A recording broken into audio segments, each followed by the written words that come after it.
Pulivendula ZPTC ఉప ఎన్నికకు సంబంధించి ఏదైతే తమ గ్రామస్తుల ఓట్లు తమ గ్రామంలో కాకుండా పక్క గ్రామంలో పోలింగ్ బూత్ ఏర్పాటు చేస్తూ అక్కడ వినియోగించుకోవాలని చెప్పి కూడా ఇటు సచివాలయ సిబ్బంది చేత ఎలక్షన్ అధికారులు చెప్పించడం పైన ఈ గ్రామస్తులు ఏదైతే నల్లగొండవారిపల్లికి సంబంధించినటువంటి గ్రామస్తులు తీవ్ర ఆగ్రహం వ్యక్తం చేశారు.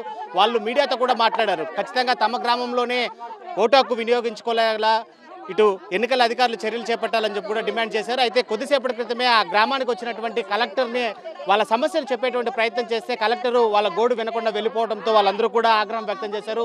రోడ్డు పైన మొత్తం రహదారిని నిర్బంధించి వాళ్ళు తమ నిరసన వ్యక్తం చేస్తున్నటువంటి పరిస్థితి అయితే ఉంది.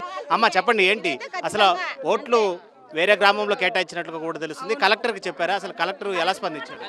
కలెక్టర్ మమ్మల్ని కలవలేదు సార్, అసలు వచ్చారు వెళ్ళిపోయారు అంతే.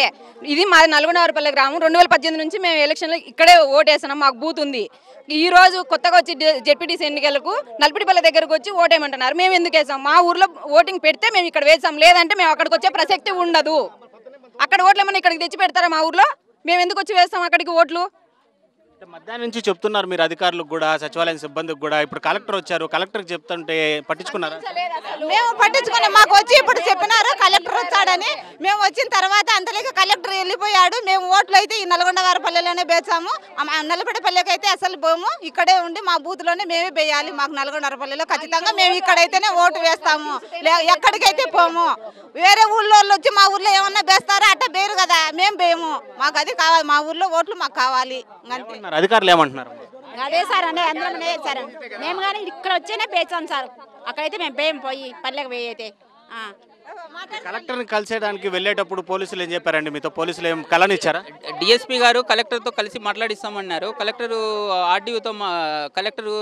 ఆర్డీఓకి చెప్పాము, ఆర్డీఓ వస్తారు, ఆర్డీఓతో మాట్లాడదాం డిఎస్పీ గారు చెప్తున్నారు. కలెక్టర్ గారు మీతో మాతో మాట్లాడలేదు. మాట్లాడించే ప్రయత్నం చేశారా? మాట్లాడించే ప్రయత్నం చేసినా డిఎస్పీ గారు కలుపుతామన్నారు, వెళ్ళిపోయినారు. బండి ఆపాలని చూసినా కూడా ఆపకుండా వెళ్ళిపోయారు సార్, పలకకుండా పలకకుండా. ఎవరండి? కలెక్టర్స్. సో ఏమంటారు ఫైనల్ గా మీ డిమాండ్? మా ఊర్లోనే మాకు ఓటింగ్ కావాలి అంతే. డిమాండ్ అయితే అదే, మా ఊర్లో ఓటింగ్ మేము ఇక్కడే వేసాము, బయటికి పోయి వేసే ప్రసక్తి ఉండదు.